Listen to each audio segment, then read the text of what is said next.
Welcome to our 365 Days of All Bible Stories podcast. Today we are covering stories in Genesis 9, Genesis 10, and Matthew 5. Let's dive in. Genesis 9, a new covenant. After the floodwaters had receded, Noah, his family, and all the animals left the ark to begin anew on the cleansed earth. God blessed Noah and his sons, telling them to be fruitful and multiply, to fill the earth once more. He established a new covenant with them, promising that never again would a flood destroy all life on earth. To seal this promise, God set a rainbow in the clouds as a sign of the covenant between him and every living creature. Whenever the rainbow appeared, it would remind God of his promise to all creation. God also gave Noah and his descendants dominion over all animals, with the provision that they must not eat meat with its lifeblood still in it.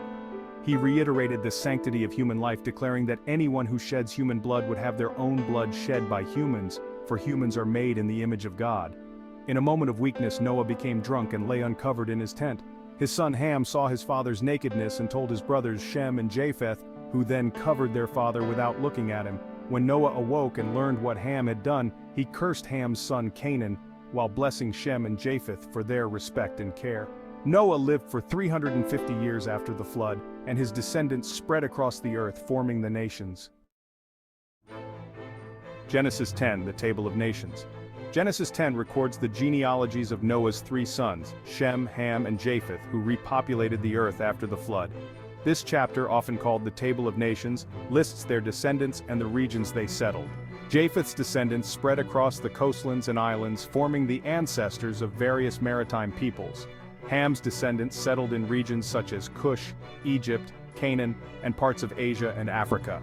Notably, Nimrod, a mighty hunter before the Lord, established the cities of Babel, Erech, Akkad, and Calneh in Shinar, and expanded his kingdom to Assyria, building Nineveh and other cities. Shem's descendants, the Semites, became the ancestors of the peoples of the Near East, including the Hebrews. The chapter concludes with the division of the nations, each with its own language and territory, laying the foundation for the diverse peoples and cultures that would emerge in the biblical narrative. Matthew 5, the Sermon on the Mount. In Matthew chapter 5, Jesus begins his Sermon on the Mount, delivering teachings that would become central to Christian ethics and spirituality. Seeing the crowds, he went up on a mountainside and sat down, and his disciples came to him.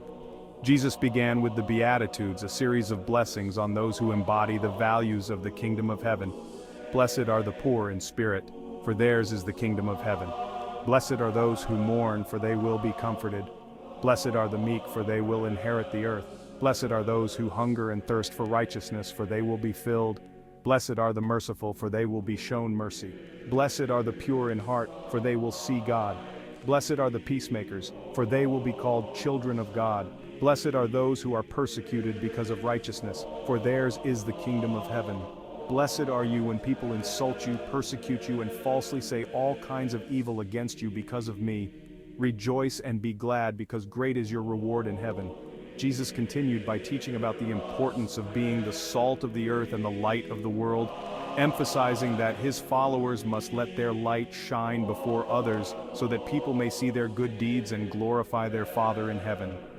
He then explained that he did not come to abolish the law or the prophets, but to fulfill them. Jesus called his followers to a higher standard of righteousness, surpassing that of the Pharisees and teachers of the law. He reinterpreted several commandments, teaching about the deeper, heart-level obedience God desires. Do not murder. Anger and contempt are equally condemnable. Do not commit adultery. Lustful thoughts are as sinful as the act itself. Divorced marriage should be honored and protected. Oaths, speak truthfully without the need for swearing oaths. Retaliation, turn the other cheek and go the extra mile. Love for enemies, love and pray for those who persecute you. In all these teachings, Jesus emphasized the radical, transformative nature of the kingdom of heaven, calling his followers to live lives marked by love, mercy, and righteousness that reflect the character of God. Thank you for watching this presentation to the end.